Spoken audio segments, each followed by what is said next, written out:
14 اگست یوم آزادی کی مناسبت سے ملک کے دیگر شہروں کی طرح ڈیرہ مراد جمالی میں بھی جوش و خروش کے ساتھ تیاریاں جاری۔ شہر کے مختلف علاقوں میں جگہ جگہ اسٹال لگائے گئے جہاں قومی پرچم، بیج، اسٹیکر سمیت دیگر اشیاء سجی ہوئی تھی۔ ان اسٹالوں پر بچوں اور نوجوانوں کا خاصا رش نظر آیا۔ ملی نغموں اور قومی ترانوں کی آواز سے شہر کا ماحول مزید پرجوش اور محبت وطن کے جذبے سے لبریز ہو گیا۔ ہر طرف سبز لالی پرچم لہراتے اور ملی نغمے گونجتے سنائی دے رہے ہیں، جس سے فضا میں ایک خاص قسم کی مسرت اور اتحاد کا ماحول پیدا ہو گیا۔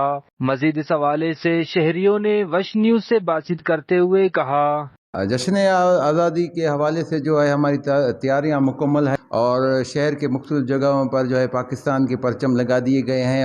ہر جگہ نصیر آباد کی جو ہے پرچموں سے خوبصورت ہوئی ہے۔ نوجوانوں سے اپیل ہے کہ کیونکہ آزادی ایک اللہ کی طرف سے بڑی نعمت ہے اور اس میں شرکت کریں اور اپنے ملک، اپنی پاک فوج، اپنے اداروں کے ساتھ ٹھہرے رہیں اور انشاءاللہ بلوچستان میں ترقی اور خوشحالی کا دور انشاءاللہ آئے گا۔ یوم آزادی کا یہ دن شہریوں میں محبت وطن اور قربانیوں کی یاد دہانی کراتا ہے۔ ڈیرہ مراد جمالی میں عوام کا جوش و خروش اس بات کا ثبوت ہے کہ پاکستانی قوم اپنی آزادی کو ایک عظیم نعمت سمجھ کر جوش و خروش کے ساتھ اپنی آزادی کا دن مناتی ہے۔ کیمرہ مین معشوق رند کے ساتھ ریاض بلوچ، وش نیوز، نصیر آباد۔